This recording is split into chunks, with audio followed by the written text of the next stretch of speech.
television highlights of the news of yesteryear.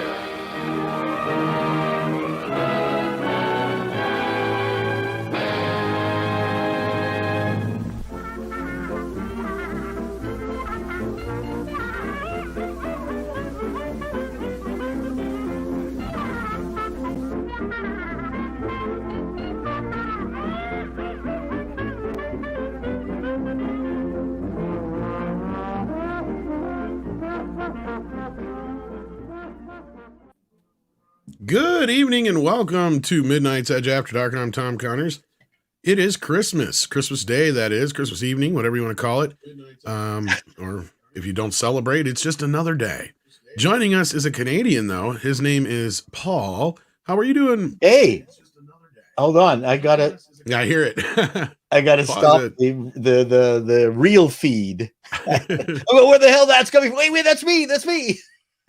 Yes, I'm good. Merry Christmas. Happy Hanukkah. I'm glad to have you. Good to be had. Yeah, we haven't seen you in a few days because you were out traveling and whatnot. So hopefully that went well. I was out in Montreal and visiting my in-laws, and my daughter and son-in-law had traveled from Calgary over to my in-laws, and I wasn't going to let my in-laws get all of my daughter. Fuck that noise. Sorry, I shouldn't. Well, at least you got to see the family. That's good. Got to see the family, so that was wonderful, and had a really hairy white knuckle drive home in absolute blizzard conditions where I couldn't see a foot in front of my car, windshield. Yeah, it sounds like those are the kind of conditions over a lot of the northern map. Yeah, between Fort Erie and Niagara Falls, it was brutal. I mean, it was just insane. Yeah, I did a little traveling yesterday, not nearly as far, but yeah, it was also drifty and snowy and yucky. But yeah, I can't imagine what it's like driving in Canada when it's like that. Well, again, it's spotty. It depends. I mean, often we will have a more temperate winter on the north side of Lake Ontario than Buffalo has south of the lake. So we can have often no snow at all when Buffalo and not Elliott Lake. What's there's a ski resort down there, Ellicott Lake just gets slammed with snow. So it's okay. I mean, it's the weirdness of weather, but yeah, Niagara got slammed really good. It wasn't so bad where we were temporarily, but it went from 6 degrees, pouring rain, and we saw in the car the temperature dropping 6, 5, 4. I've never seen that before. And then suddenly snow. Yeah, the temp was going a little wild. It wasn't nearly as drastic here, but we went from of course, this is Fahrenheit. So Fahrenheit. Went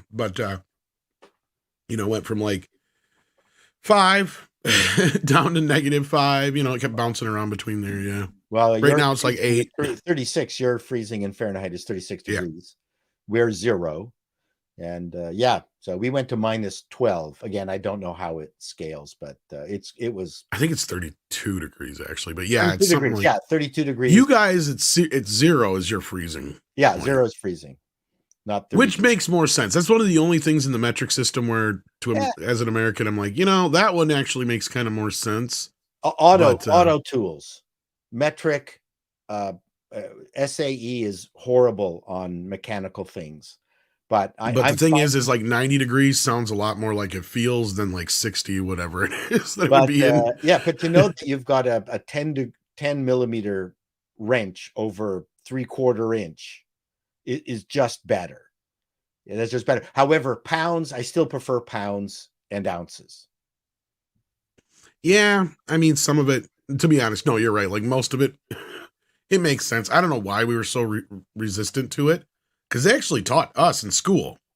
They were preparing us. They're like, get ready, kids, because when you're adults, you're going to be needing the metric system. Because it's a communist conspiracy to change America. America's good right now with the imperial system, goddammit. We don't need these fancy things like fucking words. No. No, we don't need them words. Goddamn numbers everywhere, sticking them in there. It's like algebra. Yeah. I way prefer cooking in pounds and ounces, but everything else. Now, truth be told, the entire automotive business. My son's a mechanic. It's all metric. What's crazy though is you just never know the variety of nuts and bolts sizes that they'll have in an American car. But my son, who likes working on JDM, which are Japanese auto cars, he says, I need 4 sockets and I can take apart a Honda, Subaru, Toyota. Well, there you go. That's it. I mean, drive now. The German stuff is crazy because there's like Torx wrenches, interior Torx, exterior Torx. Yeah. Oh my God. And then you can have like a water pump, and two of them are regular bolts, regular, 7 centimeter millimeter bolts. Yeah. But then these 2 are Torxes. Why? Exactly. Anyways, I have to listen to this every time he comes home from work. I just sit here. There's one thing I don't know. I've never driven anywhere that has meters as far as like, so like I know like or kilometers, I should say. Right. So like in the US we drive, 60 miles an hour. Right. Pretty much it pretty much evens out to about an hour per, 60 miles, like a minute per mile. So like I'm curious how it works out up in meters, but like to me that's a lot easier to understand. Per hour is about 100 kilometers per hour. Okay, I suppose it evens out kind of the same way. No, and there's another thing. You know what? I kind of prefer miles per hour too, because just when you're a car guy and it's easier to translate to time. Yeah. The one thing is we do liters per 100 kilometers. So if you get if your car does 7 liters per 100 kilometers, then that's great. But prior to the changeover to meters, we were using British gallons while you were using American gallons. So American gallons are smaller than British gallons. That was like just crazy. Yeah, now you're getting really complicated when you get to math. You didn't know that? No, for me, no. I'm not good at math in general, or reading, or writing, or history, social studies. Wow. I failed everything but lunch. I failed getting dates in high school. That's what I failed. And I was in the lowest of the low status clubs in high school in the 70s. You know what that is? The AV. Yeah, I was going to say, I was like a part of that too. I was pretty much, me and my buddy were the AV club. Yeah. and AV club, one notch lower than the Euchre club. The one good we didn't even have one of those. Now, the AV club in the 70s, what was the one amazing feature of it? Can you guess what it is? Not offhand, but I can imagine a lot of it had to do with just the ability to have access to all the films and stuff. Well, the fact that I would be called out of the class because another class had to get the film thing set up. Right. And you're the only one who would know how. I had the keys. Like the only 2 of us had the key, except for the adult, had the keys to the AV room. Paul Chato, Mrs. Croc needs you. Please get the health film on dysentery. And please, get the Bell and Howell set up. Okay. So I just leave the classroom and take my time, go get into the AV room, get the cart with the wheels on it. It goes, blah, blah, blah, blah. And then the Bell and Howell, I never stripped a piece of film. That's why they loved me, because I knew how to loop the Bell and Howell properly to never screw up. Well, it's very easy to fuck up a film on a projector, especially those school ones that are chunky. Oh, yeah. So, and then there was the, back then it was called the delineoscope. Do you know what the delineoscope is? I'm sure it had something to do with the lens, but yeah. Well, those are the ones where you stuck the whole books in them. They were massive. They were huge. Had a gigantic. Oh, they had like the carts or whatever. Yeah, but they were like overhead projectors, but you could stick a book in it, and then you could. Project, an opaque projector. Gotcha. Projector. Yeah, but they were called the delineoscope, and I also knew how to run the Gestetner machine, and you just sort of like smelled the alcohol. So there were many pluses in being a geek back then. Yeah. back then, being called out of class. I mean, that was the best. And people would go, "Yeah, Paul's being called out of class, and he has to do that stuff." And I'm just happy, totally. Yeah, I don't have to sit here and listen to this boring shit. I No, get to go. no. No, yeah, VHS kind of ruined that. I mean, my school actually had U-matic tapes before VHS too. Oh yeah, they were early adopters of that. Yeah, we had a threaded 1/2-inch tape from Shibaden. So Shibaden became Toshiba, I believe. So we had a threaded videotape. The old videotape machines, yeah, before they had the carts, yeah. Before they had the carts. So no, I was in the middle of that, and that was fun. I mean, that was my favorite nerdism, even more than computers at the time. That was basically the video system they'd use in television at the time. Oh yeah. It was awesome. When I went to Ryerson, they had one studio that still had Dumont black and white cameras with the 4 lenses, and you had to, I mean, that was so much fun, and you learned a lot you had your shot list, and then there was no zooming, there was only trucking in and out, but you didn't want to do it on air. So your light would go off, the director would call a certain lens, you'd crank to that lens, push into the performer that you were doing, and then your light would go back up. And so you were hustling, working, as opposed to just, with these stupid, with the silly cameras now, you don't even need a zoom lens. You have it set it at 8K, and you shoot it at 8K. And then while you're working in Final Cut Pro, you zoom in, zoom out, zoom in, zoom out, pan. Right. You have to do nothing. So so much different now than it was. And we learned how to cut a 2-inch Ampex tape with a blade, actually edited a show using a razor blade. Right, with the tape and everything. And you would move the tape, and you would see this kind of ghosted gray image of people, and then you go, okay, that's the edit point. I'm cutting there, and then you would put a piece of tape on it, just like audio editing. And so that's ancient, and that sounds stupid, but I'm so glad I was part of that. I think that was amazing. I learned so much, and to just now, I mean, you can get, I don't have it down here anymore, but my stupid G85 low end Lumix camera, I can do a network television show with it. Yeah. No, yeah, like when I went to school, of course it was for television production and radio. Woo! So we didn't really touch on any of the film stuff really. I was afraid of the digital editing, like video editing. It took too long, too tedious. Oh, the rewind. Oh yeah. And then you miss an edit, and then you have to start from scratch. Like you have to go back a bunch of edits. And the thing that killed me was like, if you wanted to, okay, so because what bothered me was like, because we'd record something on video, right? And at that time, digital video was kind of still in that phase where it was just coming into being. But at this point, we were taking basically the Betacam and processing it into digital video.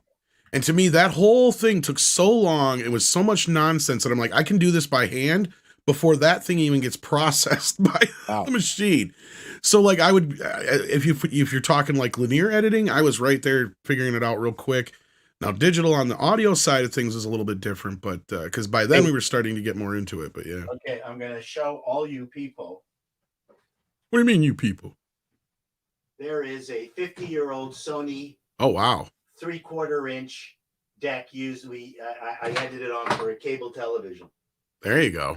How's that? Can you see it? Yeah. And above that is a Betacam 2800. Oh wow, yeah. So I still have those damn things. Trying to get rid of them. There's still a nice kind of quality to the Betacam, especially if you're just doing simple, like SD, talking head type stuff. Of course. This phone shoots higher quality than. Oh, absolutely, 110%. And back then, I mean, if you conformed your Betacam and you sent it to the network, and they put it up on the scopes, and they go, you've got only 5%. You've got 5% black sync. You need 6% black sync. Rejection. anyways, yeah, I learned how to use a time-based corrector, and you had the bars, and I mean, it was that stuff. I'm glad to be. I finally got around to digital editing when it got quicker. Like that was my thing, was just the tediousness of it. It's like I didn't mind it. I could stay in the room and just endlessly edit. To me, that was. I think about, because it was about a good. Well, what happened is about probably even closer to 5 years after I was out of school. I happened to get a Sony Vaio at that time, and that was like one of those massive machines at that point. So this is Windows Vista era, and and that actually had an input, so I could do my own DV, and it was basically live, full time whatever I was recording, and or if I had DV cam, it was pretty quick. So that's where I really kind of started learning how to handle digital video quite a bit, and it was I just kind of put myself through my own kind of. Well, I mean, we started with digital video and then went to Avid, and you had to conform onto Betacam. You couldn't. There was no output from. That's what I'm saying, and that's what kind of bothered me at school. I'm like, if I'm starting and ending with Betacam, why am I doing all this other crap in the middle? Like that's what bothered me. Well, okay. I mean, now I know the difference as far as quality and some other things, but like, yeah. I was lucky enough to see a demo of Lucas Films EditDroid. And that so both the Avid software and EditDroid were invented by Lucasfilm. And again, the innovation that came out of that shop was there's a lot of stuff that did. Now the EditDroid, I don't know if you're familiar with it. Yes. I mean, it was a series of 2-inch black and white monitors with a big monitor in the middle, and you had a controller that looked like that came from a Steambeck. So it was very, very filmy. And then you had in a room anywhere from 12 to 24 home quality beta decks, not professional Betacam, but the home quality beta, but that were serial controllable. And these things, so you would put 20 minutes worth of footage on all 24 tapes, load all the machines up, and the computer would figure out which machine was closest to which tape was closest to the edit that you were trying to make. So while you were editing, it was kind of seamless and everything was pretty quick. But if you went into the room with the EditDroid, if you went into the room with the EditDroid, and this is an update, that this doesn't show the range of tiny 2-inch black and white monitors that had every single Betacam deck in it. And ours, the actual controller was built into the table. It wasn't quite nice like this. So it was noisy. If you could imagine 24 home beta decks clicking and whirring at the same time, trying to quickly, fast forward, rewind to get to the point in the tape that will let you, edit. It was incredible. I'm glad it died because, I mean, obviously the ability to maintain that system was ridiculous. And soon they came out with Avid, and luckily we didn't go with EditDroid. We went with Avid. Yeah, this is clearly the one they used for Return of the Jedi. So this is way Lucas's actual. Yeah, this system, I think is an improved version. The ours did not look like this at all. Yeah, that's the best I could find for now. But no, I'm totally aware of what it's basically the precursor. I mean, it is digital editing, but it's like the precursor to what we have now as far as like actual programs. Yeah. So that was I mean, I remember that era. It was so much fun. I never quite understood how it all worked, but I knew it was quite I knew quite a system. See, there you go. You should make a video about it. Kenneth LaRock has been a member for 18 months at the minimum effort puppy level. Thank you, Kenneth. Then we got a super chat from Tripping Orc, who sends in 10 Canadian bucks. It says, "Merry Christmas, everyone. I hope Tom got his midget." No, I didn't. Santa's a prick. Santa's a prick. He didn't send me a midget this year. He's got a whole fucking workshop full. There is a midget in Blood Origin. Yeah, we're going to talk about that in just a second here, actually. Miguel Farah says metric system is just plain better. USA needs to finally adopt it. and get on with the 21st century, but with not with the 20th century, but with the 21st century. I think that's what it is. I don't know. I don't really do good with Roman numerals either. So, but you did see Blood Origin. I'm not a Witcher fan. Never played the game. Never read a book. Never watched the series. All I know about Witcher is that Henry Cavill was in it for like 2 seasons or 3. And he's going to be in the third season of it. Yeah, for like 5 minutes, I guess, in the background. I have no idea. Whatever an episode or two, supporting the 2 women. That's all. Going to be. I guarantee you. He's going to be getting a lot of doors. He's just there to support Ciri and the other lady. I can't remember her name. I'll have to. God damn it. But yeah, you've watched it now, and you didn't hate it. No, you said. No, I was completely shocked. So, for instance, when you start with the trailer, you go, "Oh, strong, female character. It happens to also be black." And we've seen this movie 1,000 times before, and the trailer, I think, got ratioed really, really badly, because there's nothing in the books or the game that have anything to do with what we saw in the trailer, and the show is. I'm writing a review on it, and that picture is your groan picture. That's your moment of groaning.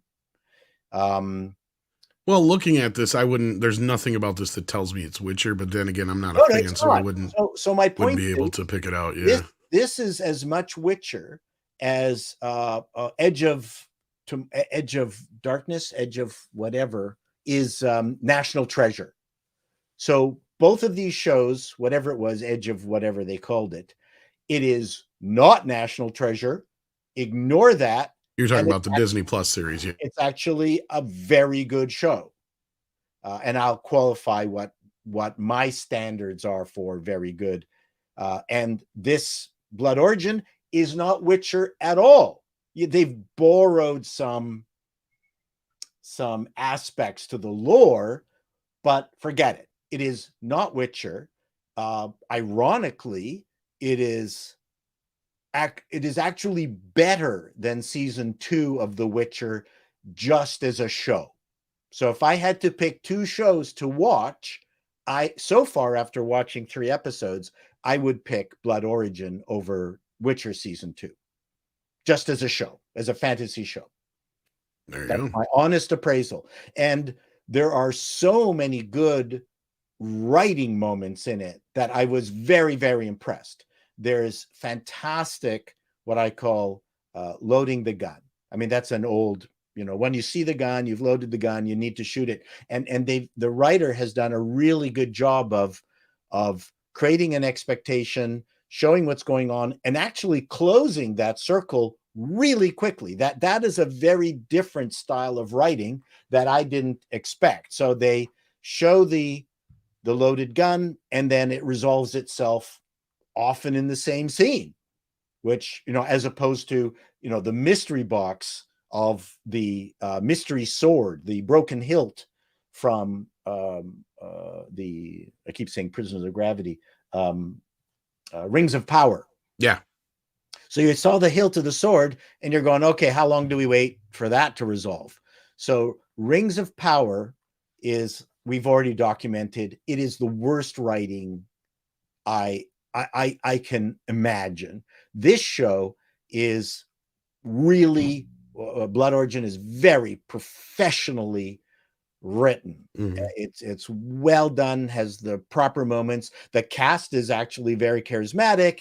Yeah, there's bullshit tropes in it. I won't spoil I won't put any spoilers in, but the person knows how to write, basically. I was very, very impressed. Now, whether you buy into the characters and their relationship, that's all up to you. And yes, there's 2 men kissing, and people have already questioned, well, what do you think about the 2 men kissing? My point has always been, within the context of all the woke stuff that Hollywood has been turning out, that they have been both woke and garbage. So solve one of the problems. And quite frankly, I am much better with woke and expertly executed. Yeah. So Yes, it does. Well, and there's a lot of people who feel that way. It's more so how it's handled, right? Like most people have said, I wouldn't give a shit if it was good, right? Like there's even arguments to be made for certain elements of, say, like Cobra Kai that could be considered woke, but at the same time, it balances out with characters like Johnny.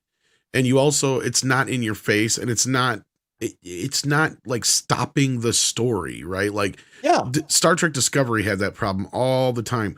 They were in the midst of something, and all of a sudden everything would come to a dead halt over fucking pronouns or something. And it's like, are you kidding me right now? Like, this is not the time for this shit. No, and so the black assassin, I can't remember her name. She's not a Mary Sue. She actually does a really bad, dumb thing that causes potential grief, that causes a story change.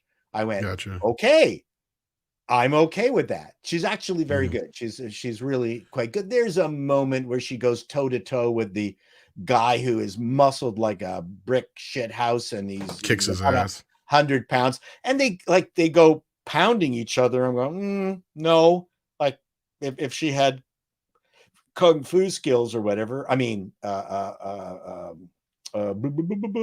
kung fu lady in it, Paul. Oh, Michelle Yeoh. Michelle, yeah, I mean, she's awesome in it. And you know, just going back to the kiss between the two men, it actually has consequences. That's what didn't happen in Star Trek Discovery. So that we found out who they were, we found out their relationship, and it was immediately manipulatable. That's good writing.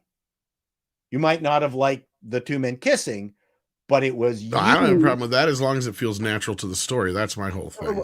And the tonguing was great, but well, you know, it's eloquent. Throat massaging but the point is, it was used in the story. It was a plot element, so I give full credit to the people, and it goes in places where you don't expect. And the first 3 episodes, they've got the overarching story. The evil guy is very good, and he gains in strength over the 3 episodes. There's one mystery box which I'm guessing about, but I won't talk about. But I, as a network executive, with my complete lack of taste and understanding of what The Witcher is about, if this landed on my desk purely as an adventure show, it is so far so much better than Rings of Power. I mean, it's not even better. Rings of Power is trash. It's like complete garbage. It's a waste of time. I would be much happier if this landed on my desk. It has that Jerry Bruckheimer. But to me, going with what what Commanded here is going off of what you're saying, and like he says, does it have anything to do with The Witcher? I don't really care if it's good. No, none. And this is, again, why did they do this? And that's where, as an executive, I'd be like, let's just make this its own thing. And as an executive, I'm a whore. No, so that's the problem. I wouldn't want to pay The Witcher people, is what I was thinking. That is a good point. That's what I'm saying. If this is going to have nothing to do with Witcher, why not just take a chance of it being on its own then? So the balance is, do I whore out the name, or do I save a whole bunch of bucks? I see that as a quandary. Let's ask another person. We have Mr. Andy Masterson here, who is always working on toys. I can't remember if you and Paul have crossed paths yet before. I didn't think so. Andy, meet Paul. Paul, meet Andy. He's the man who makes all the figures of everybody. Hi, Paul. Hello, Andy. Nice to meet you. Nice to meet you too. I don't know if you saw his work. Mikey recently got a Mexican Iron Man figure, and some other people have too. Yeah, he does some really great work. I don't know if you got your cam handy there, Andy, if you're at home, but if you want to brag about it and show off some of your work, now would be a great time to do it. I would love to see it. Because you got 2 men who enjoy playing with toys here. Oh yeah. Okay, give me just a second. I'll get. No worries, Andy. But yeah, I generally get to hang out with Andy on Doomcock's channel when we get a chance. Anyways, so I'm sure we'll see. Nerdrotic, didn't like the first episode. I don't think Gary likes anything anymore. To be honest with you. Gary, I love Gary on his own, and I really like his takes on things. It's really well thought out.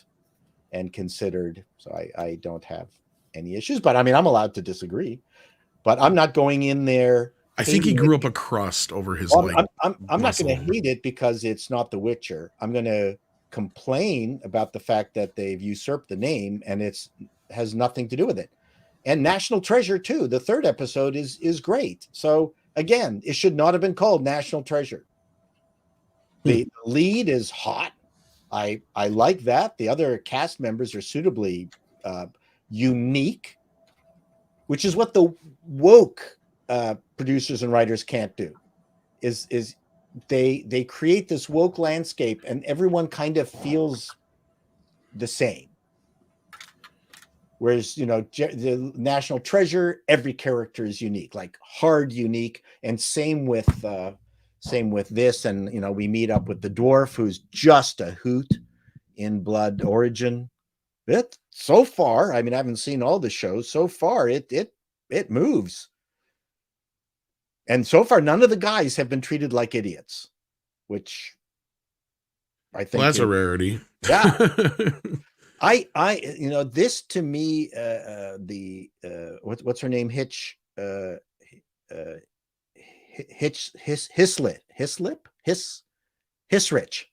Lauren Hissrich.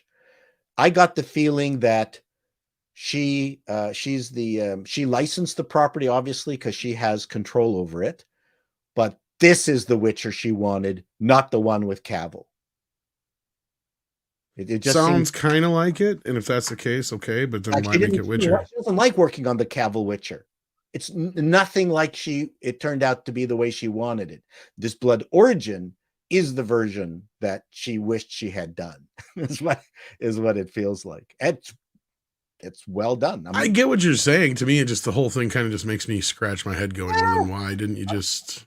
I don't know. Do something else. Call it Blood Origin, the series. Something something else, maybe, I guess. I don't know. It's got a lot of good plot in it. And compared to Rings of Power, where nothing happens until the last two episodes. That's a very low bar, though, Paul. Like, no, but they spent a fraction of the money on this show. That matters. Power. A fraction. But yet it feels larger, much, much better. I have to give the people credit. Of course, by the 6th or whatever, the last episode of Blood Origins, it could be shit, and I'll report back that it's garbage. But so far, up to the 3rd episode, I'm enjoying it. Well, I apologize to everybody out there who wants me to hate it. No, I don't think anybody wants you to necessarily hate something per se. That I don't. That's just a dumb thing. Even if people do, that's like the dumbest thing ever. No. I totally agree. But I have to report what I believe is my what is my truth, and my fans expect me to do that.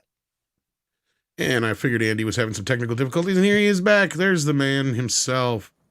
Look at that. See, there we go. We got nice. Doomcock. Look at that. Oh, there's Christmas edition. Nice. Love it. Okay, so we got Christmas Doomcock. Excellent. Let's see. You were talking about Gary. Hey, there we go. It's a little crooked. So you may have seen his work floating around on Twitter. Nice. That is great. Paul, yeah. He does some excellent work, yes. Canadian Bear. AKA Drunk 3PO, yep. Nice. And there's Az. Yes. And Az, yes. Nicely very done. good job. Wow. And then, of course, we had Mikey's figure, too. I don't know if you have one of his there still yet, but that was an excellent looking one. There we go. There's our brother. That. With his sombrero. Yes, that's right. Arriba. Rabbit chicken. Oh, no. So this is, I didn't get this done here in North America, but you will like this. Oh, here we go. There we go. I have to show it. So Canoe Head. That's me as Mr. Canoe Head. That reminds me again. I got to get you some money for one before they're gone. Yeah. So there you go. So I don't know if you know the origin of Mr. Canoe Head, Canada's aluminum-headed crime fighter. And it looks like you're working on a new one there, Andy. But yeah, have you ever heard of Mr. Canoe Head before? I have not. Yeah, there's Gary Ambrosia. I was going to say, it looks an awful lot like Gary from where I was sitting. It looks like God, you're so good at that. A Pez dispenser. Let's see what we got. It does look like a Pez dispenser. There's Rancor Steve. Oh, wow. Yeah, that looks just like him. Holy crap. You're so good at that, Andy. That's amazing. That's a great skill. Yeah, it's taken a while, but thank you. Yeah. Is it part of what you do for a living? No, actually, I teach martial arts. I was an art major in college, and years ago, when my son was born in '99, I picked up some Hasbro 12-inch action figures. Oh, so your kid's not much older than mine. Yeah, he's 23, and my daughter's 20. So when they so mine's right in the middle. I was playing with on some of the forums back then, the old Star Wars, and you know how it used to be on the internet. And they had this section in there showing you how to customize before the dark figures. times, before social media. Probably the better times, I'd say. There were just forums, yeah. Yeah, and there's some spats back and forth, but it wasn't as bad as it is now. But yeah, so I made an action figure, Star Wars figure of my son, so he could play with his little. Of course, then my daughter wanted one, and she had her little Jedi R and was running around all over the place. And it just kind of grew from there, and I just kept refining, and then when COVID hit, I'm sitting around with some free time in my hands, and so I made a Doomcock figure, and then I made a Gary figure, and then I made an Az figure, and a Drunk 3PO figure, and a Jeremy, and a Ryan, and Eric July, Cardinal Sin, Nina Infinity, My Nerdy Home, let's see, Capable Gentleman, Mexican Iron Man, armored version and unarmored version.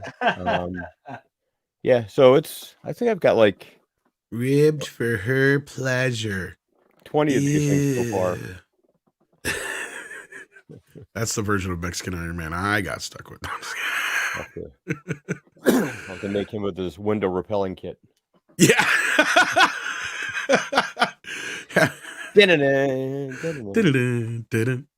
case of emergency. You even got an open window back there. It looks like you could even take a.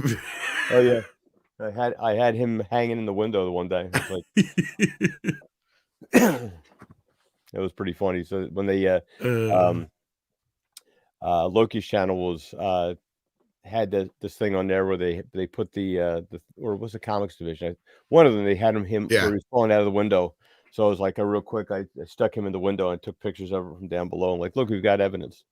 I didn't get so many toys this year for Christmas. I mean, I bought myself a few. I did get. I spoiled myself by getting the. They had the Terminator 2 and the Simpsons arcade 1-up machines on sale, so I got those. But otherwise, for toys, all I got this year was Flash, to bug Mikey with. And I got this thing here. I'm thinking about doing a video on it. It's kind of neat.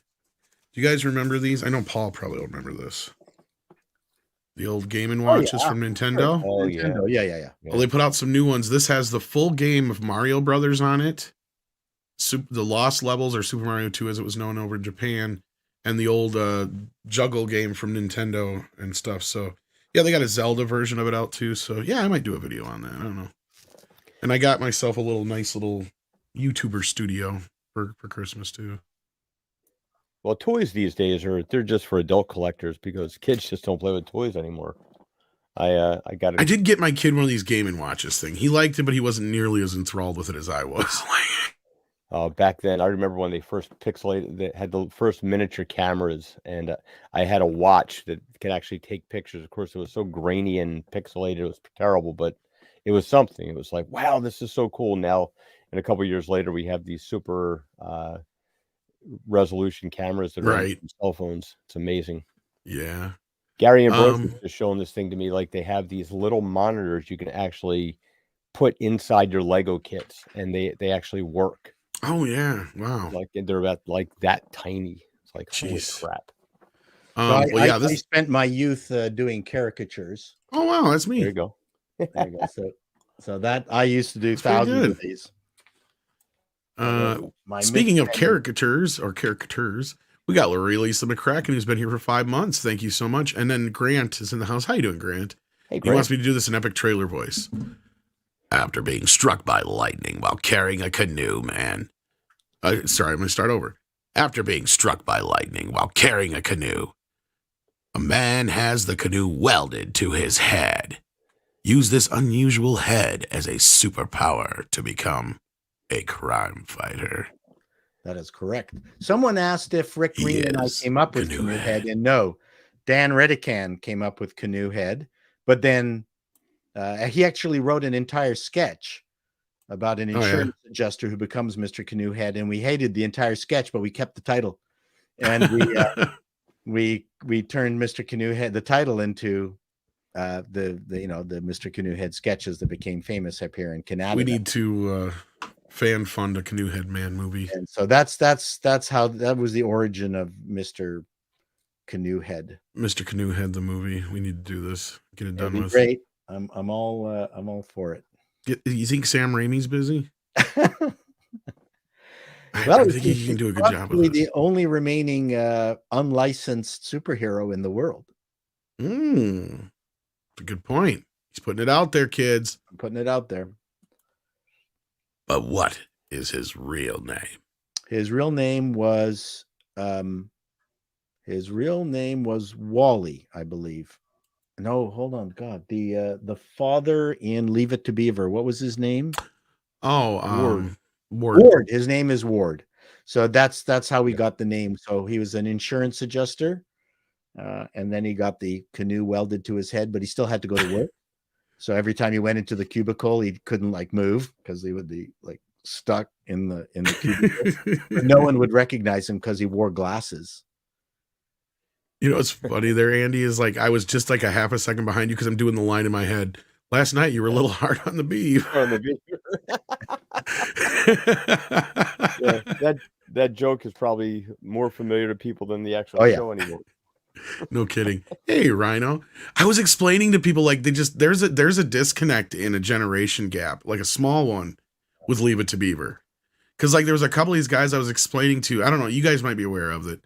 They did that reunion show a while back, in the 90s, early 90s, late 80s, called The New Leave It to Beaver. Mm-hmm. And I was talking about it, and a lot of the guys just weren't even really aware. They were aware of a show called The Beaver, but they're just I don't know what the fuck you're talking about. But Culture Casino and a few of the guys closer to our ages, they were oh my God, you're serious? I'm yeah, you guys didn't watch that shit?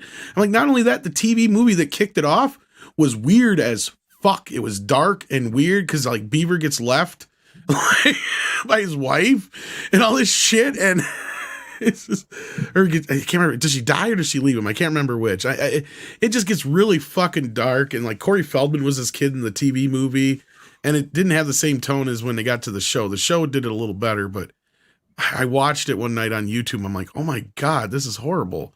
Why did they try to do this? It was just too serious, and it's I don't know if you guys ever saw the pilot for it or not, but it's a way different tone than the show was.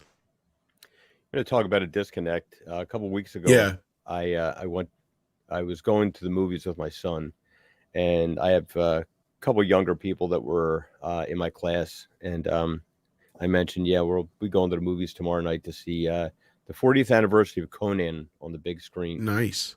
And they're like, "What's Conan?" Oh no. I was and then later it came up Monty Python and the Holy Grail. What's Monty Python? I'm oh. I can understand Monty Python just a little bit more because those guys haven't exactly done a lot to keep Monty Python in the lexicon of humor and stuff. Once in a while they'll do some little reunion special, but it's usually really small scale, and they haven't really done a lot to celebrate them in the last few years. How many of those jokes would be able to go over today too? What'd you say, Paul? You're talking about Monty Python? Yeah, it seems like they've kind of fell out of sure, they're still popular, but I just feel like they have never really done anything to really. So first of all, as someone who was reasonably popular in a group, and I could say at the top of the game, at least in Canada, where I was recognized on the street daily. The business of maintaining notoriety is a job in of itself. And there was a period of time where I thought, you know what, I'm kind of annoyed because we only got 1 year of our show, because our TV show before it was canceled. And I thought, oh God, this legacy thing, we won't have much of a comedy legacy, and you know, we're going to disappear. And we've already, you know, disappeared for some people. I mean, there's the people out there who are very generous and heard us on Boot to the Head, Dr. Demento. No, it never fails. We get a few Canadian people who know what you're. Oh, no, yeah, because of Dr. Demento too. Boot to the Head, they know. And Boot to the Head, I've played on Mead Radio. I don't know how many times now, but yeah. Yeah. So you know, and I'm at peace with this notoriety thing, because to maintain notoriety requires creating new material. And the moment you stop creating new material, then the notoriety thing starts disappearing. Who remembers Bob Hope?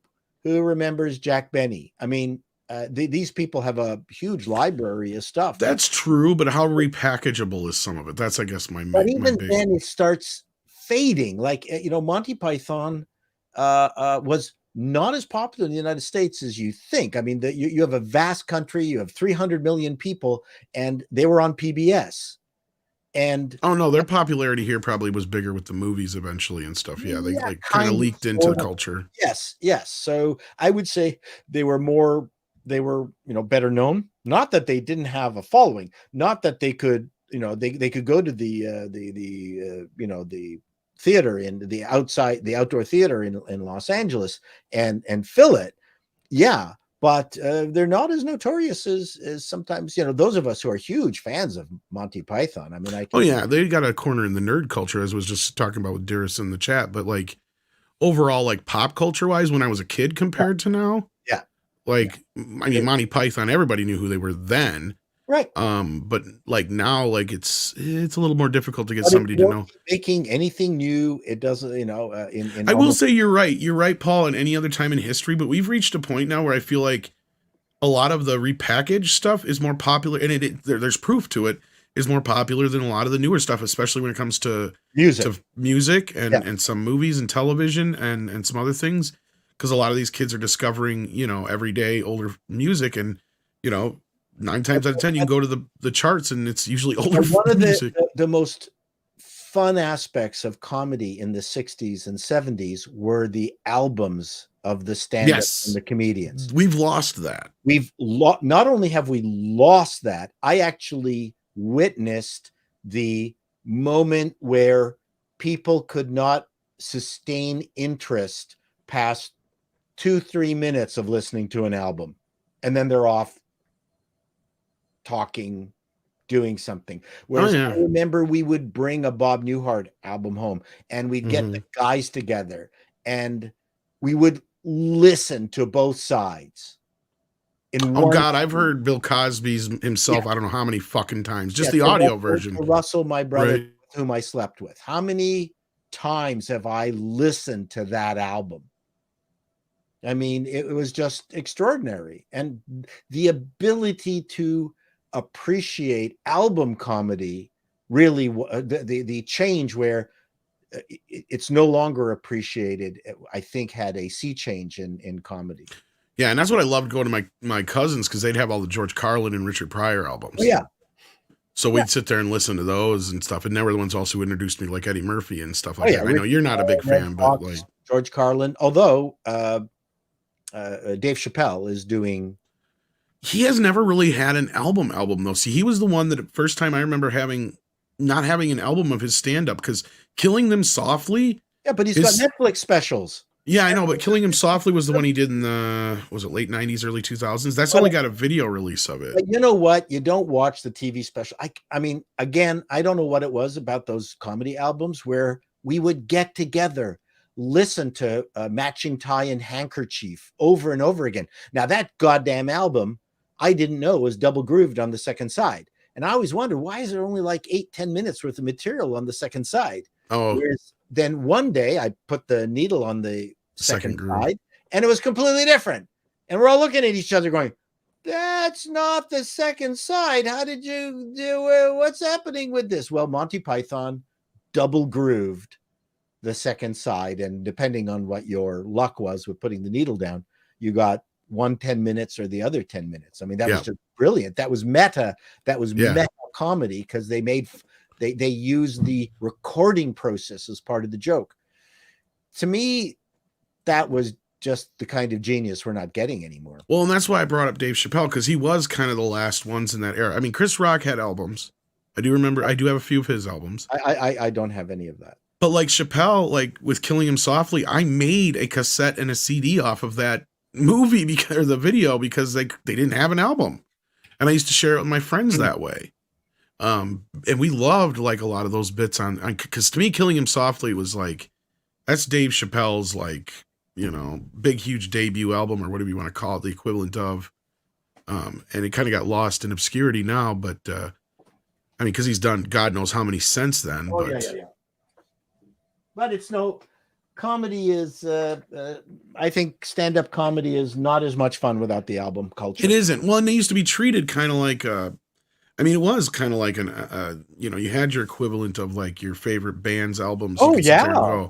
Like, oh, this is my favorite, you know, George Carlin albums here compared to these. Or Steve Martin was another. My Steve Martin record is so fucking worn out. Yep.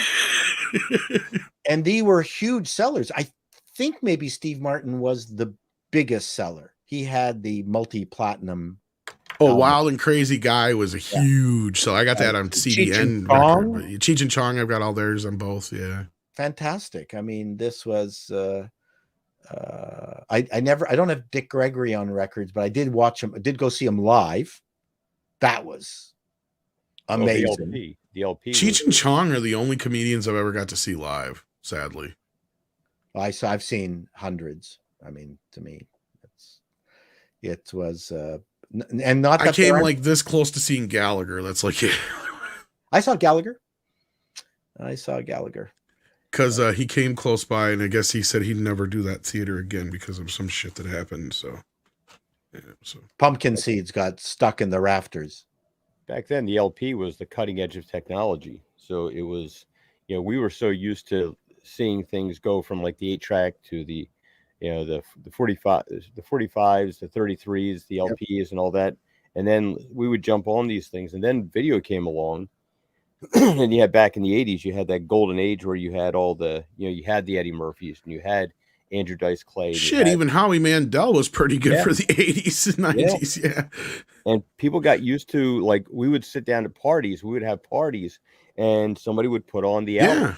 And I think we've kind of lost that culture as far as, do kids even have parties like that anymore? Or do they just sit around and look? We did, but I don't think they do. Yeah, you're right. And like we would, it was not just the new ones, it was the discovery, right? Of like we brought up George and Richard and of course Eddie and, you know, stuff like that would finally eventually make their way into our hands.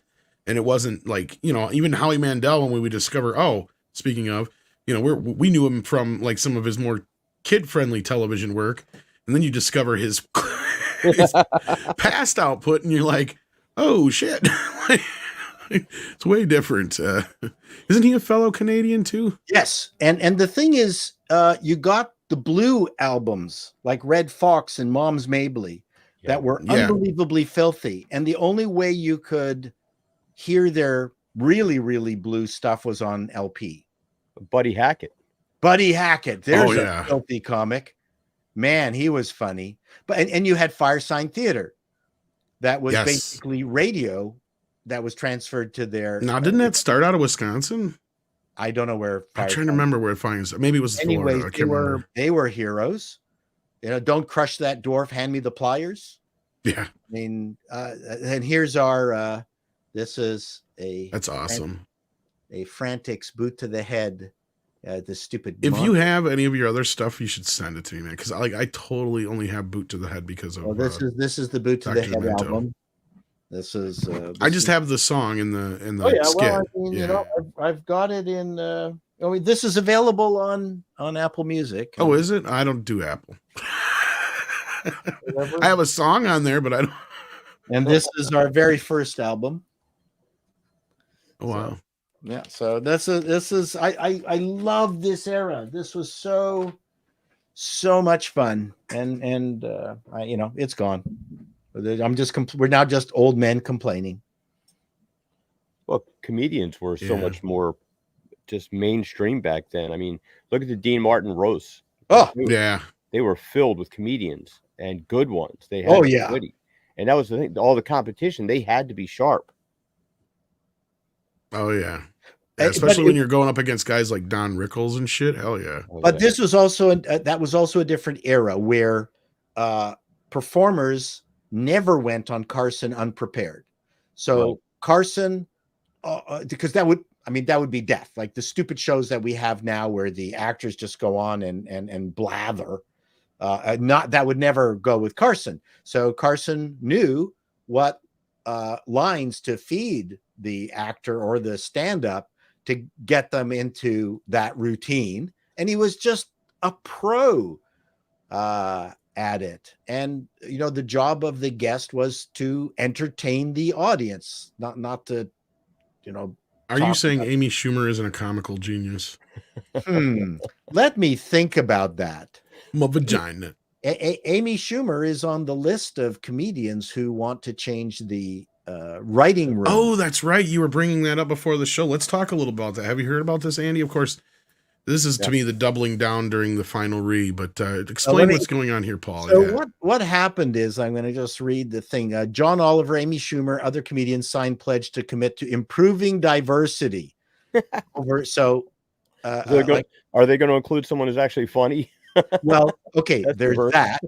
And not only are people, either they were funny and at the end, now they're at the end of their careers, or they weren't funny at all, like Samantha Bee. But you've got several famous names such as John Oliver, Amy Schumer, Trevor Noah, Amber Ruffin, don't know, Charlemagne the God, don't know, Samantha Bee, do know. Even those ones you've named so far, Paul, I really don't associate with humor. Jesus Nice and the Kid Murrow appeared in a lengthy pledge from the Writers Guild of America East and West to push for more diversity behind the scenes of television shows. As hosts, showrunners, executive producers, and head writers of late night comedy, variety television, we commit to improving diversity, equity, inclusion in our industry. So this is such utter bullshit. So this is my business. I know this business. All they had to do during their 10-year run on their stupid shows was to send their producers down to the improv club or the comedy store, watch a bunch of comedians and pick a goddamn comedian to come on the writing staff. What was stopping them? Why are they doing this now? Are they doing this now because for 10 years they didn't do anything and now they're guilty? And now this is their way to try to make up for past oppressions. Like, this is such bullshit. Nothing was stopping them. Stand-up comedy in general, is a meritocracy.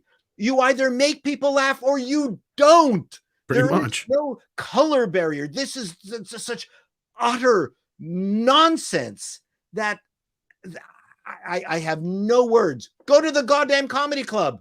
Find someone who's funny. Interview them for your writing room. That's it. You're done. What stopped you?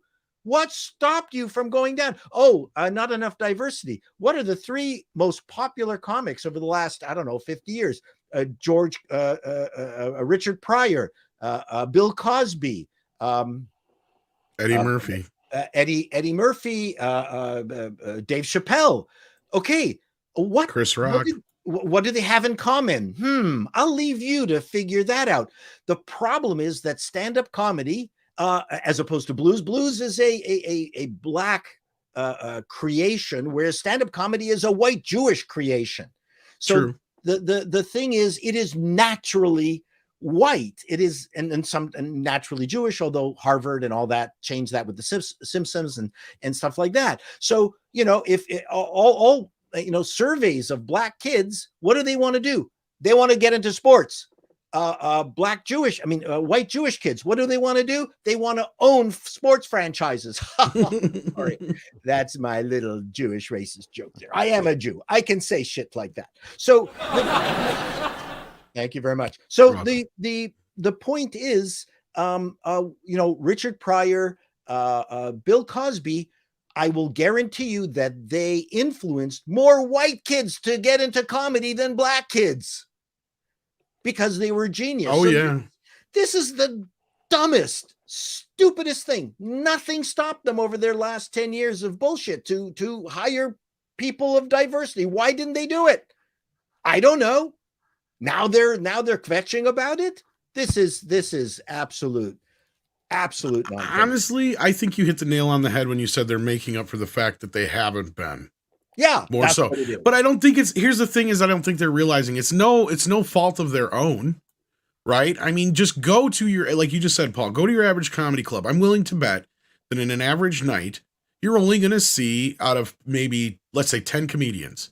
You might get lucky and one of them will be a woman. We have no idea what race they will be. What difference does it fucking make? Yeah. You might get lucky if 2 or 3 of them might be black or Hispanic.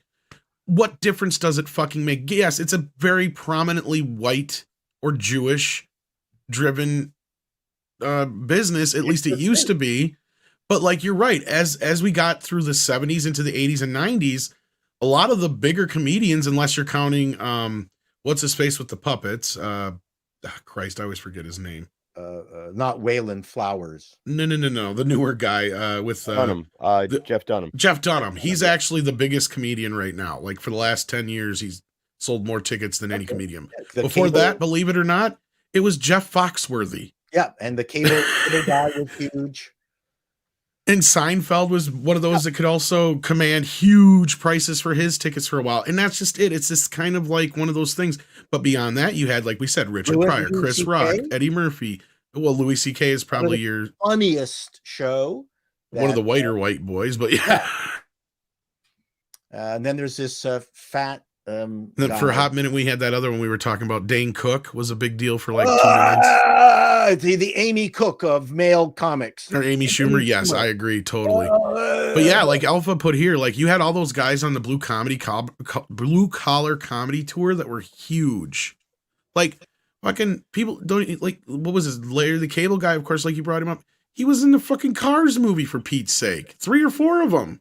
Yep. Yeah, Ralphie May, unfortunately, he died. Yeah, he passed away. One of the funniest comics of all time. Norm Macdonald, very funny. So the point is that it's a meritocracy. You can't just make comedians. You can't walk into a neighborhood and say, any funny people of color, come on out. Where are ya? People of color, we got a job for you if you're funny. And then what about the people who are just pure writers? Okay, well, you only have one job if you want to be in show business in general, and that is to make yourself valuable, not make yourself a person of color. That's not a category.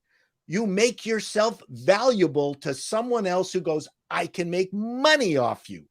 That's the only criteria. So if you don't want to do stand-up, then you write plays. Or you try to get on the writing staff somewhere. I mean, Woody Allen wrote for other people. That was that was a standard way of getting onto shows. Well, Bruce Valanche made his whole career out of writing for other comedians. And his specialty was award shows. Yep. And so the thing is, if you watch, like, what was it, Hollywood Squares or the Match Game back in the very funny. He was a huge writer on there, yeah.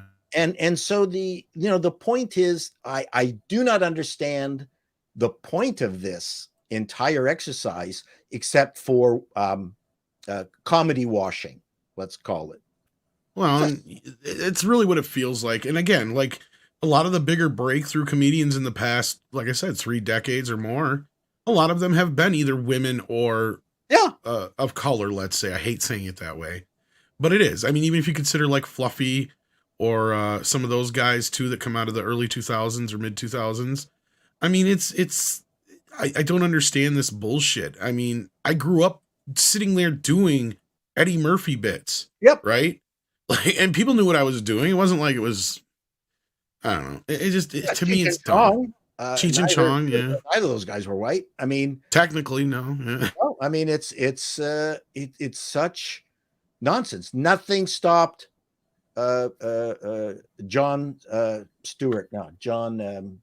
Well, and people forget about Lucy. Look at like her. I know she wasn't a stand-up comedian, but look at her show. She was the lead of her own show at a time when most women weren't even allowed to work in most situations.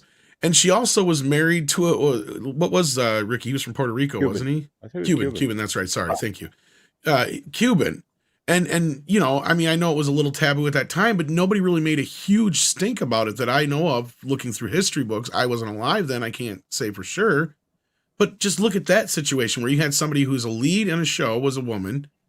And because she was funny, that was one of the things that helped. Now compare her to somebody like Amy Schumer. Amy Schumer couldn't even like come close to that. No, Like a lot of these young comedians and comedic actresses couldn't come close to that. and I watch a lot of stand up, and there are some very talented people out there. Or Joan Rivers even. Joan Rivers was brilliant. I mean, and she took no prisoners. You know, it's clear now that Trevor Noah was a pity hire. Well, I was saying it then, but yeah. Yeah, I mean, he's okay. Well, I'm being harsh when I say he's not funny. It's not true that he didn't have moments that were funny. Even Samantha Bee had at least one funny moment in her entire career. But again, these are people that rode the coattails of the Trump derangement syndrome. So Yeah. So, anyways, yeah, and that's the point. Anyways, I'm done my point. I think you're on point, and I think that's one of the bigger problems with comedy right now, Paul.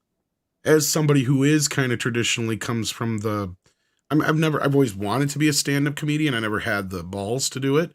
I was always pretty good in improv and all that kind of stuff. I mean, I'm good with a group, but I respect it because it is one of the toughest things you can do. I mean, it's even probably tougher than singing in some cases, because when you bomb and you feel that on stage, that translates through your performance. And you have to be able to, you know, switch that off, and it's not the easiest thing to fucking do. And I see a lot of these comedians coming up nowadays, both men and women of all different races. They couldn't even just the comedians just from even 20 years ago could walk circles around these guys. I don't get it. Emo Phillips is funnier than most modern comedians. Oh God, yes. He was so funny. I'd lunch with him twice. Bobcat Goldthwait, one of the cleverest comedians I've ever met. These comedians back then were also able to take criticism and hecklers, and today's generations just can't deal with any kind of criticism. I don't know, not the guys on the road, people on the road that I see regularly. I mean, the road. I think I would say that the on the comedy circuit is a different. That's where I'm seeing. That's where I watch my comedians is live. The entertainment industry is so. They probably look at these people and look at a list of their work and say what would be allowed and what would be cancelable, and they won't take any chances. I mean, Hollywood and the entertainment industry is like, from this standpoint, is still looking to decide whether or not they should oppose Napoleon, because all these things that they're trying to make a war about have been settled for decades. Really, I mean, you know, they're trying to get us to accept, like, you know, black people and stuff like that.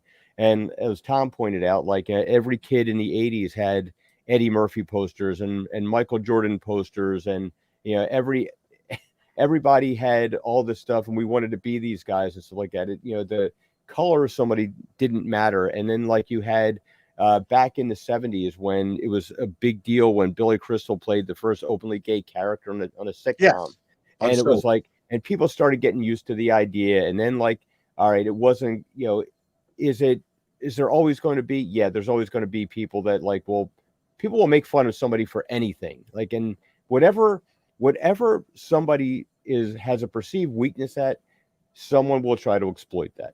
And Hollywood has gotten so terrified of things, and they've made their own boogeymen. They've made this into this idea that, like, oh, these people aren't accepted. Like, what are you, stupid? Like, have you not, like, looked at who was successful before you? And I think that's why they've steered away from actually mining comics, because who's out there that could be non-offensive enough? Because, like, let's face facts. Comedy at its heart, good comedy is offensive. it's biting, it's satirical, it's like it's got some balls to it. That well, I think I get what you're saying, Andy, but like so for instance, somebody just mentioned Tommy Cooper. He's dead. A British, tall, gangly British comedian who did the dumbest things that you could possibly imagine, like stick his hand into a fish tank and then pretend that the fish, this tiny goldfish, has actually grabbed hold of his hand, and he's now being dragged around the tank by this tiny fish. All like some of the funniest bits that I do on stage are the least offensive ones. Well, I think offensive is more or less subjective, is what I was going to say. I think it's part of many people's arsenal. I think it's important to make people uncomfortable, but the joke still has to be there. I remember after 9/11, all jokes, all humor died in the United States. So, and I can understand that. And I went, I'm a comedian. I'm going to go on stage and I've got a 9/11 joke. Do you want to hear it? Sure. Let's get canceled. So the joke was, hello, my name is Farid. I'm a terrorist and I hijack planes for a living to extort money and to free prisoners in prisons all over the world. Now these fuckers have crashed these planes into the buildings, and now if I try to hijack a building, oh, you people on the fucking plane are going to kill me. I don't want to die. I just want to extort money. That's all I want to do. And these fucking asshole terrorists, these guys who killed all these people, they've ruined my business. What was the routine. See, now Jeff Dunham could get away with that. So the thing is, that's a legitimate comedy perspective. And it got huge laughs after people overcame their uncomfortable moment. But now, Paul, do you think that obviously comedy requires a great deal of spontaneity, especially things like improv? And when you've conditioned people into second guessing everything that they're going to say, how much do you think that interferes with that ability to be spontaneous? Second guessing in that they're going to guess what your routine is? No, like they want to say something, but now they have to stop themselves and run it through the filter in their head. Oh no, terrible. No. That's what I mean about being offensive. Yes, that's what I mean about.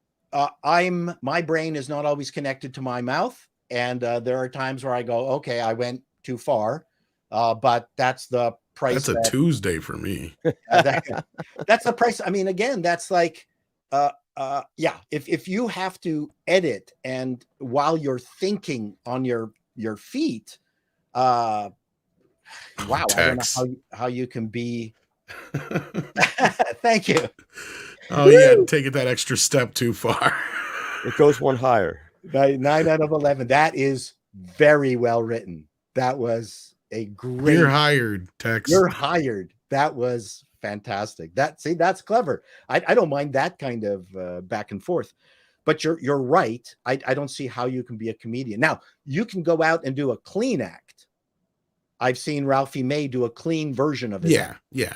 But some of the things conceptually were still difficult to deal with, like when he was in a black theater and he turned around and saw a woman with a black do that was outrageous, and it. Well, what the fuck are you looking at me, boy? What boy? And again, he knew how to still do the joke. Like the joke is always the key.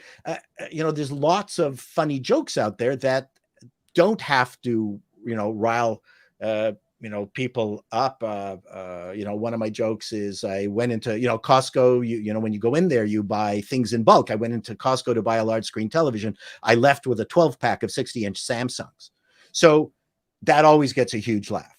And that's just a simple, clean joke. I can just do my entire routine around jokes that I like that are funny. So again, I can pick something like that. Well, in most cases, yeah, you should be able to replace most of the profanity and not have a problem. But like you said, there are sometimes jokes though where there's a line that you just can't go back from.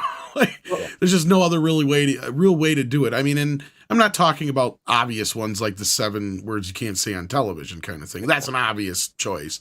But I mean, where there's clearly like, say, a joke where you get into Like Eddie Murphy did a whole bit on how, men being pussy whipped and stuff like that. He would have a very hard time doing that bit because even if you take out all the profanity, it's just because of what the bit's about, it would be very difficult to be able to.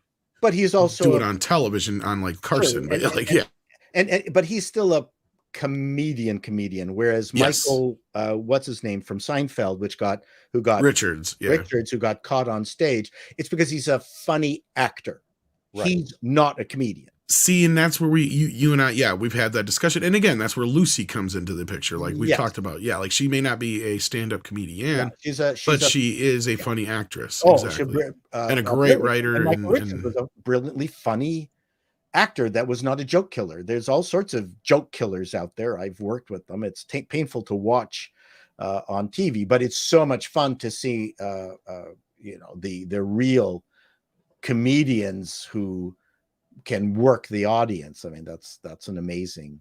Well, we couldn't even get away with a show like Beverly Hillbillies nowadays. Well, even Billy Connolly, who's one of the most foul-mouthed comedians I've seen. What's funny is he has no jokes. And if you, it's just kind of funny stories. It's funny stories. He goes, "What about narwhals? Fuck!" And then the audience explodes into laughter. Like one of my favorite bits of his is where he talks about when he discovered masturbation. And he said, one of the older boys told me once you get past, you can only do it 53 times and then it explodes. I'll tell you what, that next afternoon when I hit 55, I was scared as hell. So the thing with Billy Connolly, he has what I call the royal jelly. Yes. Yeah. He walks on stage. He doesn't need to work the audience. The audience immediately embraces him. Yes. He has that ability to convey the love of comedy. Do you know one of the finest shows I ever saw was Red Skelton live? Mm-hmm. I did not think it was going to be good. Red Skelton, the Heathcliff. And my dad loved him. Yeah. And I hated his television show. My parents loved it. And then this guy did a master class on how to do comedy. He even got quite not dirty, but he got really controversial when he talked about seniors and how they're being abused in society. And it was hilarious, but I did not expect that level of gravitas from Skelton. I mean, it was great. Red Skelton was a brilliant show. And then tons. Such amazing people. When I go on stage for my stand-up, I don't have that royal jelly. I got to work harder than other people. Yeah, you got as far as you did. I mean, that's more than some people. As a sketch comedian, I'm okay. But still, no. I was the least well regarded of all four of us. So I mean, it is what it is. But I enjoy myself. So fuck you.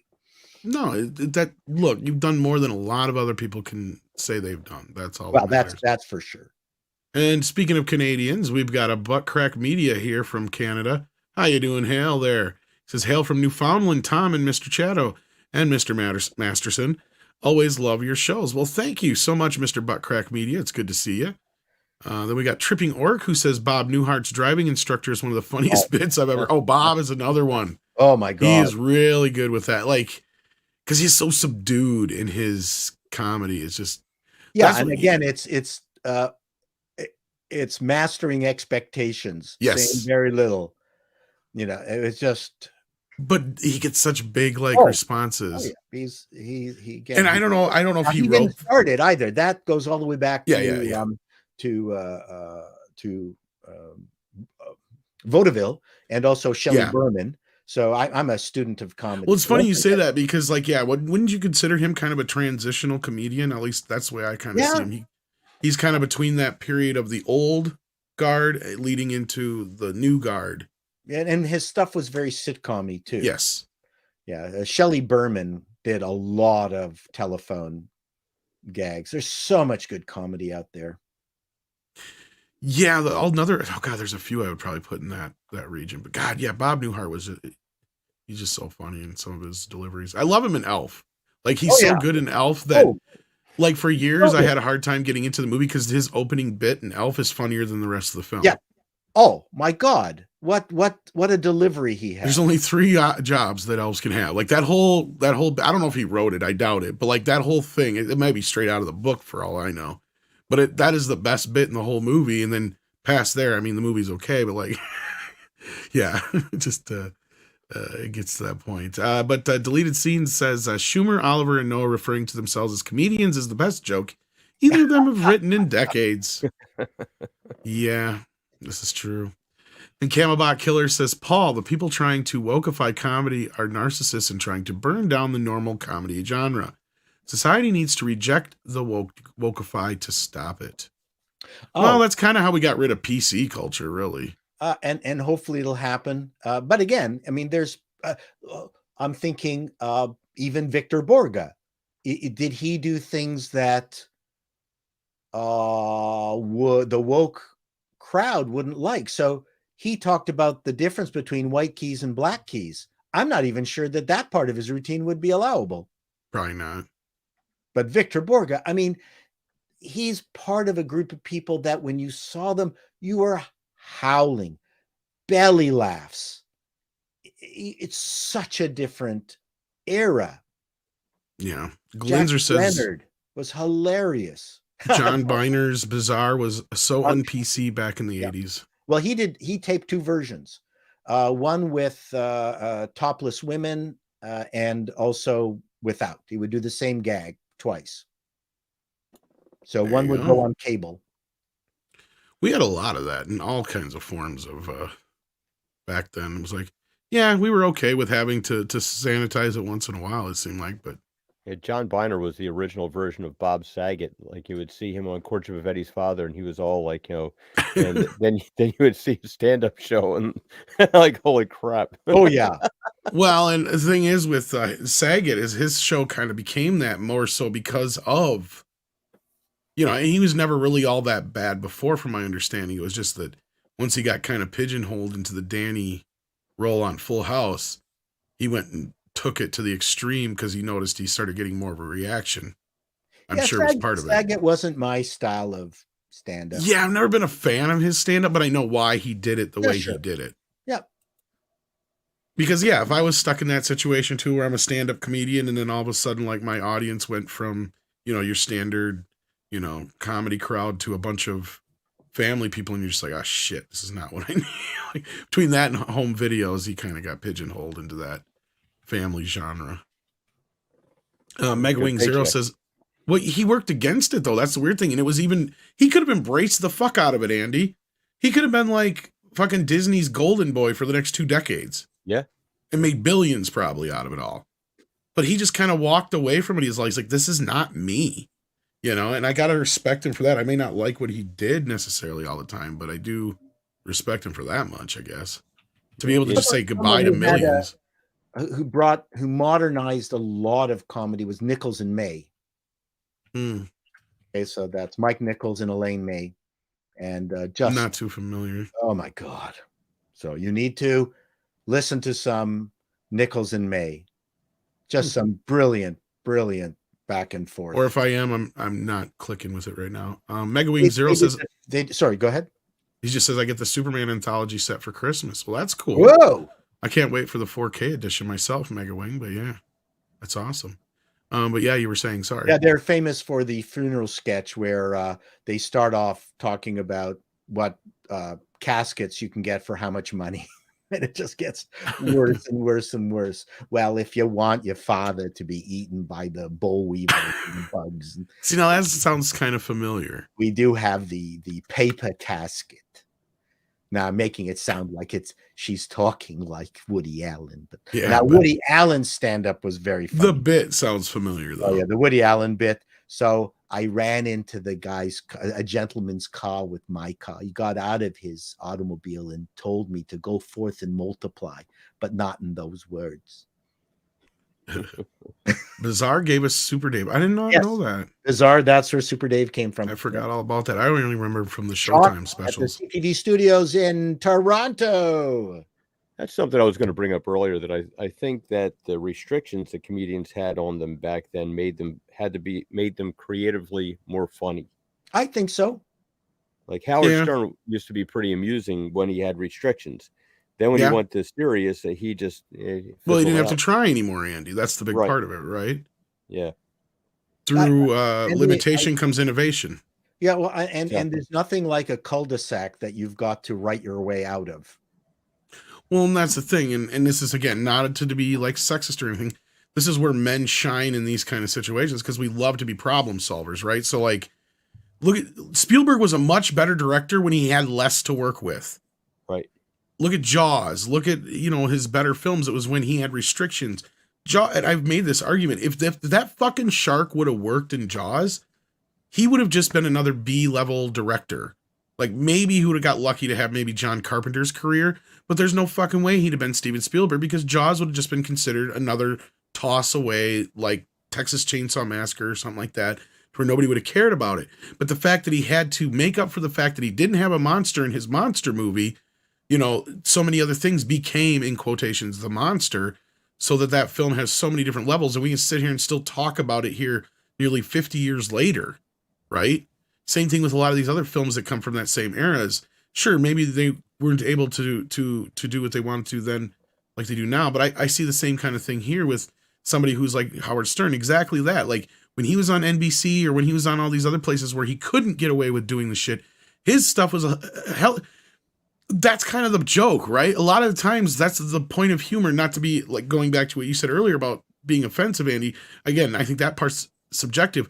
I think part of the humor is about getting away with something you shouldn't, right? Right. The whole point of my song Tiny Thing is, why is it funny? Because it's taboo as fuck to say midget. Right?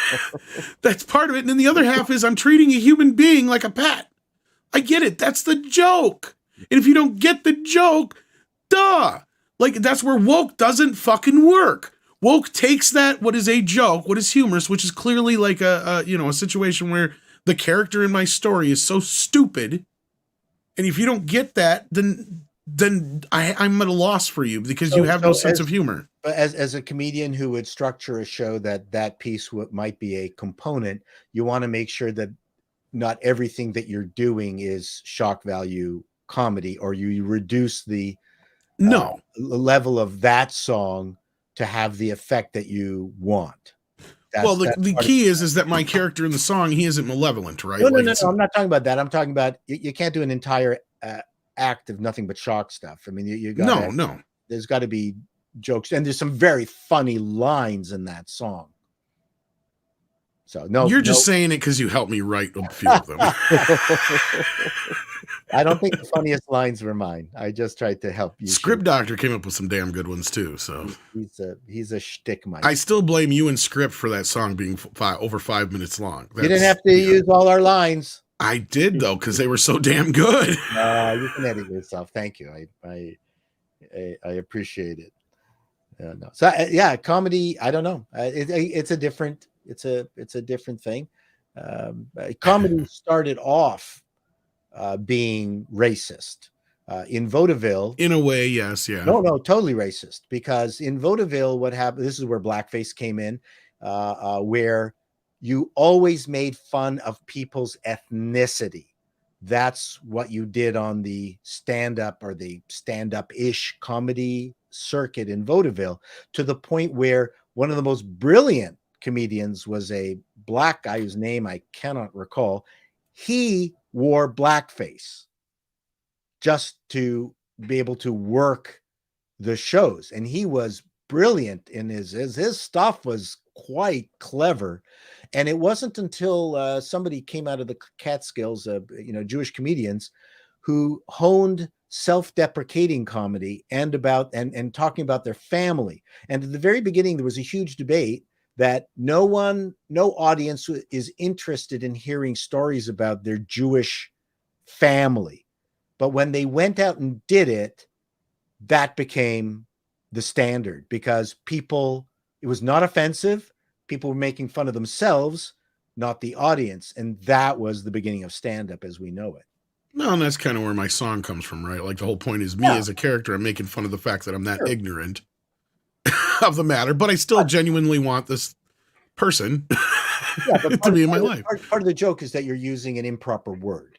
Yes, that's part of the joke, but that's not all of the joke. And that's exactly what you're. No, and I'm agreeing with you, Paul. That's the whole reason why it works, right? Yes. Like, yes, you know, for those people who think it's funny. I have not had anybody come at me though yet saying it was offensive. Oh, okay. So, I think there was like maybe one person who was. I think they were being sarcastic about it though. But otherwise, people are bitching more about my singing than I.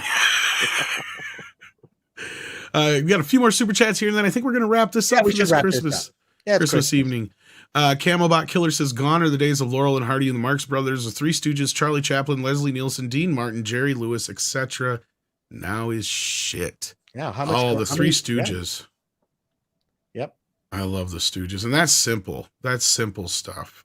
Very simple, but complicated physical comedy at the same time. I saw a retrospective on the Marx Brothers, and the person who was discussing it placed their comedies within the time that they did the movies. Their level of subversion is far greater than any of us could possibly anticipate. And only one of their movies actually made money, which was a Michael Todd produced movie, A Night at the Opera, because they inserted a parallel love story. That was the trick that he pulled off, because people didn't get the Marx Brothers. They were insane back then within the context of what I was were they kind of considered like lowbrow or whatever? No, the people didn't get them. Like they were avant-garde, like beyond avant-garde. Miguel Farah says, would Mr. Canoe Head befriend El Chapulin? Am I saying that right? Colorado? I don't know. I'm not familiar with Colorado is. Yeah, I'm sorry. I'm at a loss, Miguel. But if you mean the Colorado River, of course, he's made for. Yeah, he's just got to bend over. And get in. Go on his head. He'll take on any rapids. Hey, Valiant's hanging out in the chat there. How you doing? Good to see you. Thank you. Anyway, that's it. I did my rant. There's people saying we missed some super chats here, so let me go back and look here real quick. This one I did get Mega Wing Zero. Yeah, got that. Unless you're talking about a different one. I said that's cool. I'm waiting for the 4K set myself. Let's see here. I think that we've got everyone else. Does anybody else think we missed any more? I mean, we got a couple more coming up here, but because Mr. Tickle Trunk has a couple here. He says, this is Hungarian for Christmas. I'm going to leave that one to you, Paul. That's Hungarian for Merry Christmas. Okay, you better watch your mouth, sir. Well, you know what you get hit with in a Hungarian household? A fuckanal. That's where the word fuck comes from. Yeah, correct. Actually, it's fa wood kanal, spoon, wooden spoon, fukanal. Yeah, but it sounds better when you merge it together. You get hit with a wooden spoon. Miss Chick Chunk then says Billy Connolly is one of his favorite comedians. I can see that. Yep, I hate people who just they step on stage and people love them. Can I tell you a story? Sure. I was writing for the comedy reviews for the Toronto Star. And I was shocked at how little actual joke writing there was in Billy Connolly's stand-up. And he was performing to a really large audience in Toronto. And it was clearly they were a Scottish crowd because he did some Scottish references and they reacted. But he would like walk up and go, Calgary, fuck. And there'd be like 5 minutes of laughter. And I'm going, okay, enough. Like, stop. Okay, we don't need that much laughter. It's not that funny. So I wrote in my review at the very end, Billy Connolly is proof that the Scots have only a marginally better developed sense of humor than Australians. And the Toronto Star said that I got more letters than more letters of complaint than any other article that year, including the ones on abortion and shit like that. Yeah. Wow. I'm very proud. I'm very proud of that moment. Ron Henrique, if I'm saying that right, says, Tom, you were spot on about Spielberg. Raiders worked so well because he shot it quick and dirty. John Carpenter even said, the less money you have, the more creative you are. Yeah, I think I've heard him on that interview. Yep. Yes, creativity. Yeah, and I see the same thing with comedy and other, even sometimes music. Look at that, how like in the history of music, some of those those big singles that come out, they're usually done like so, like they weren't even meant to be released as singles. It was like that was a demo, by the way. It was like Smoke on the Water was 2 takes. Yeah, or you'll have something like that, yeah. And it wasn't even overdone. Yeah. Well, like famously, like the second Beatles album still has a bunch of screw ups in it because they recorded it all in one shot. Because it was like one of the albums they recorded like in between touring and stuff. Yeah. So Jack White says the other thing about the woke and the comedy is the woke tend to have terrible sense of humor. Yes, indeed. The original direct from the tapes Beatle collection. Oh, nice. So direct to vinyl. Which one was that release? This is like I got a massive set here. Like all of them. I know there's a couple. Is that I think it's a blue box. Is it a blue box? Black box. Black box? Yep, they were. And it says like, it's got like a stamp on the side that says Beatles something or other. Okay, yeah, there's black and blue variants of it, I believe. Okay, so I kind of know the one you got. Okay. Oh, it's a really nice shape too. Very low number. And it's a nice collection. Virgin vinyl. Oh yeah, it's great. And you can hear the Beatles, especially in the first albums, where you can hear the breathing, you can hear the scraping on the strings. It's so delicious to listen to. Yeah, I was reminded the same thing for Please Please Me was also recorded in one day as well. The other thing okay, here we go. Yeah. Jack White. Read it. Then we got Jack White. Yes, you are correct. Comedy is, he says, the other thing about the woke and the comedy is that the woke tend to have terrible sense of humor. They find stuff like Friends and The Office, which are not funny, or they like stuff like that. Oh, nah, that's not fair. There's lots. I don't know about The Office, but Friends has a bit of a. Oh, there's some good laughs in there. To a point, yeah. I like the British Office. That was nasty. Yes, that's better. Yes. Well, the woke have no self-awareness. Yes. Well, that's because, that's where I'll definitely take exception to the British office because of, what's his face? Ricky Gervais? Ricky Gervais. Like, yeah, he is a fucking genius. Yeah, he is. I love all his shows that he's done. Some of them don't even get enough attention, like Extras, which is great, and stuff like that, but yeah. And then Jack White also said, Tom, did you check your trailer? The trailers I sent you yet. I did see some of them. I'll have to email you back if I got any more I haven't checked out yet, Jack, but I will try and do that either tonight or tomorrow, my friend. Thank you for that. And Megawing Zero says, I also got my first electric guitar for Christmas. Whoa. Awesome sauce. Wow. I learned to play us a song now. Yeah, practice. Practice and practice and more practice. Get your little paddy things. Your cuticle, not your cuticle. Yes, you need to build up your calluses. Build up your calluses. There you go. Jack White also says, I'm talking about the American Office and the Friends is terrible. I have a hard time arguing that Friends is any good. I mean, I get it. There's certain episodes and moments. There's some moments that are just so to me, that's like one of those downfall moments of television kind of thing. Mecha J says, what do you guys think needs to be done to make comedy fun again? Well, a big part of it would just be that where comedians don't have to worry about being woke, right? Yeah, but they're not in the clubs. Not in the clubs, perhaps, but go to the Improv, go to the Comedy Store, I'm telling you, they're letting it hang out. No one's stopping them. There's a subculture of stand-up. It's different in Britain, where almost every single comedy club is a left-wing shithole, and if you don't toe the line, then one person will complain, get arrested, and you might get arrested, or the comedy club owner says that I can't make money based on the fact that I got one complaint from someone. I mean, and I think that's what I'm getting at too, Paul, is like there's a gate now. Like you can't be a true funny comedian and have to worry about, and I don't necessarily mean offending people, but having to worry about walking tightrope constantly. One of the improv moments I had when I was on stage, I just sort of came out and said, you people are not laughing enough. That's because the feng shui of this audience is bad. It's not good at all. So are you married to that man? Yes. Well, he's way too old for you. I'm pulling you out of there. I'm giving you to this young man here. Now this is much more balanced. And we've got 2 black people. Everyone here is white. Look at the imbalance of this. Okay, I'm separating the 2 of you. Come on, young man. Can you come? I'd have been like, why are they in the back? I did that.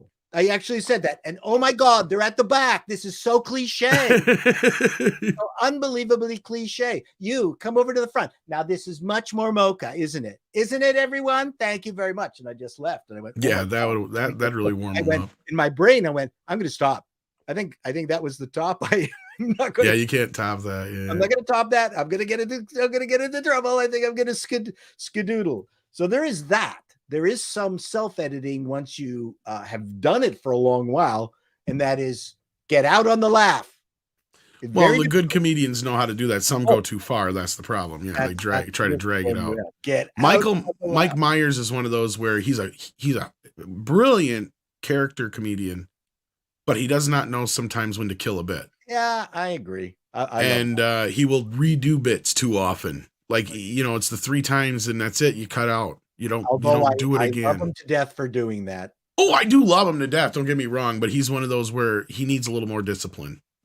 Oh, Jimmy Carr. Yeah, there's someone who's very funny, but has no charisma for me.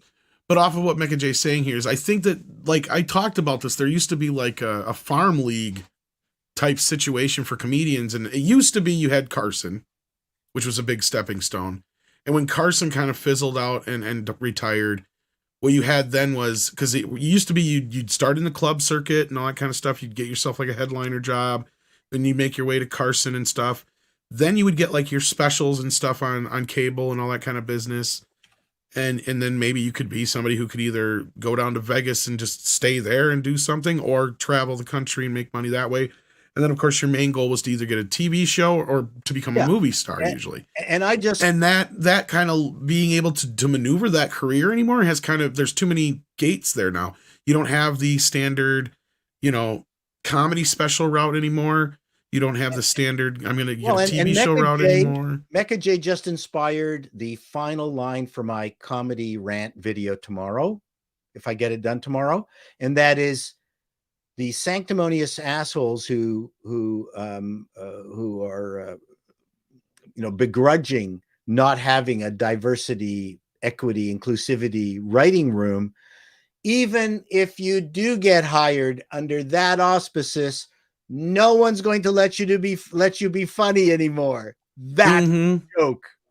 There's that too. There you go. That's the punchline. So you finally have your diverse crew in your, and that's writing. What I'm getting at is that the people who would be anymore, right? Exactly, like you said, in the clubs they can, but that's different. They don't have that hierarchy they have to attend to, or however you want to put it, to where you have to like, okay, you're going to get to this level, now you're going to get to this level, now you're going to get to this level. There is no more of that ladder for a comedian anymore.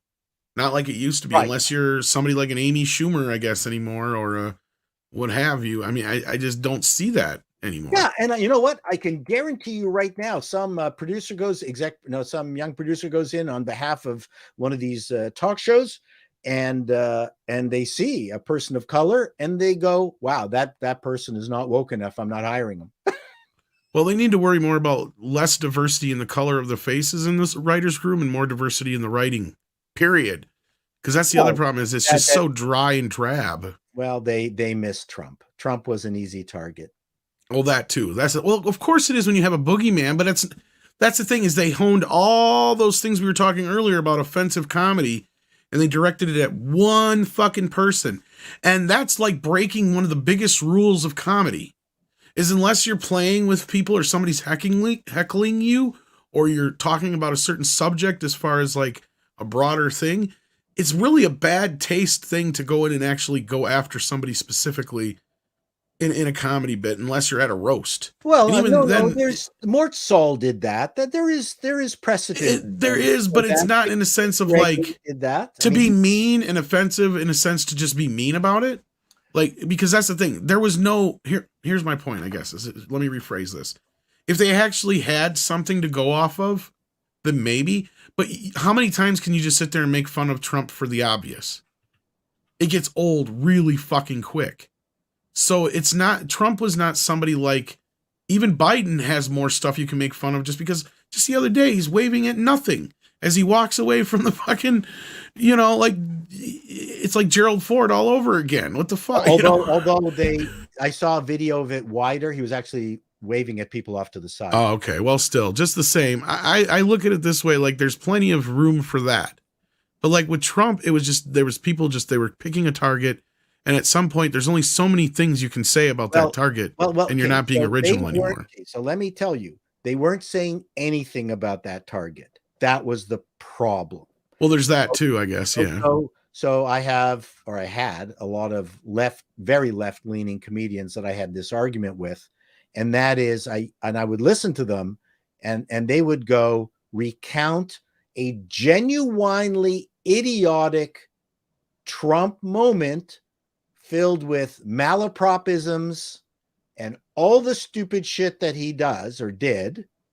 And the audience, who also were sympathetic to that left side of things and had hated Trump, were howling with laughter at just the recounting of this man's idiocy.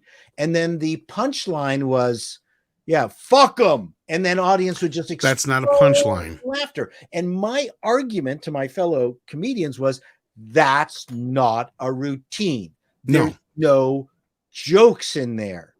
And they disagreed with me. That's what Samantha Bee did. She just recounted the idiocy of the performance of her target individual. And that's exactly kind of what I was getting at, Paul. That's in it.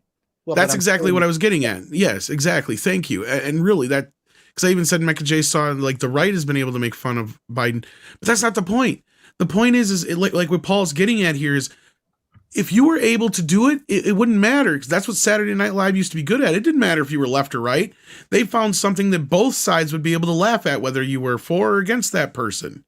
Not since Trump.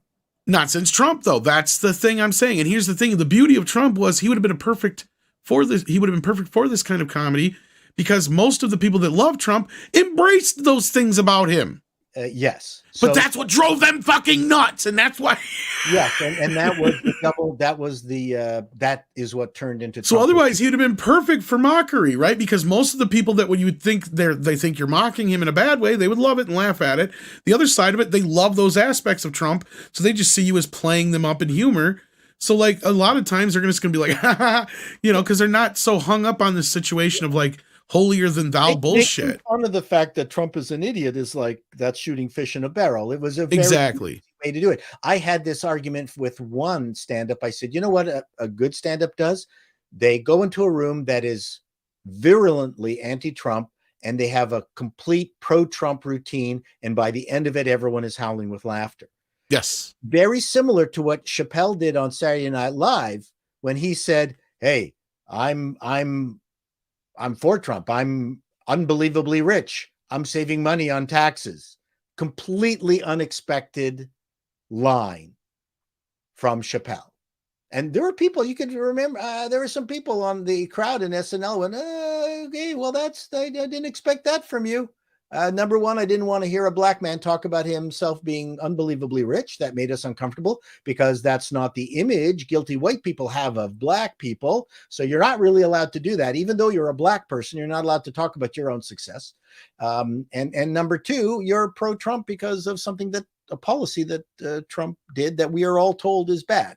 So that was a really brilliant moment. And it made an awful lot of left-wing people very uncomfortable. Oh, for all the reasons you just said too. Yeah, exactly. So that is what a stand-up needs to do. Yep. And moving on, though, Camelback Killer says he got his Mr. Canoe Head in the mail. Thank you. God, I got to get that taken care of. Like, you gotta today or tomorrow. Yeah, $800. I'm going to pay you $800 now. Jesus, it keeps going up. They're 25 each.